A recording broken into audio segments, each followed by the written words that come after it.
Parmi les plantes qui habitent notre planète, certaines sont particulièrement bien adaptées au voyage.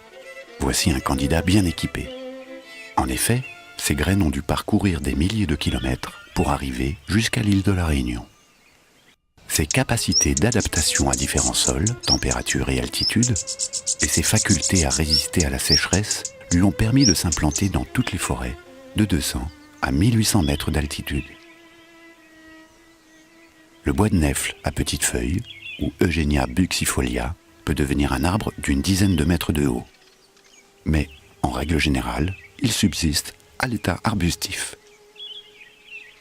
C'est un joyau de nos forêts. Il est très ramifié et porte de nombreuses petites feuilles, presque rondes, d'un vert sombre sur le dessus et plus clair sur la face inférieure. La protection brillante qui couvre la surface des feuilles, leur caractère coriace et révoluté, ainsi que les petits poils qui couvrent la face inférieure des feuilles, sont autant d'indices qui montrent les stratégies mises en place par la plante pour lutter contre la sécheresse. Entre le mois de décembre et le mois d'avril, selon les stations, les fleurs apparaissent à l'extrémité des ramilles, bien en vue des pollinisateurs éventuels. Elles sont de couleur blanche ou rose et sont garnies de nombreuses étamines.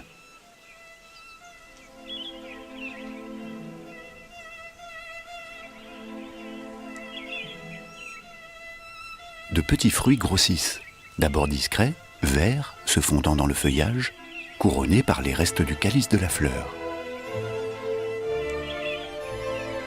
Ils atteignent la taille d'un petit goyavier.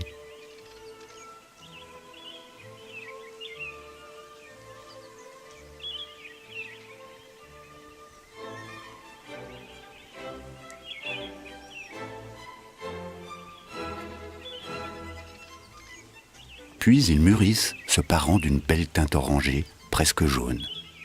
C'est le signal donné aux oiseaux. Les merles ratissent le sommet des arbres à l'assaut de la pulpe appétissante qui entoure les graines.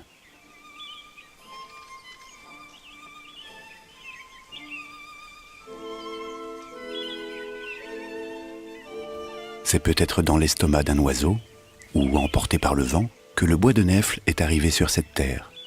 Mais plus sûrement sur un radeau végétal qui a traversé la mer, transporté par les courants, et qui est venu s'échouer ici, libérant des graines, des petits animaux, des insectes ou leurs œufs, mais dans tous les cas, en suffisamment grand nombre pour créer de nouvelles populations.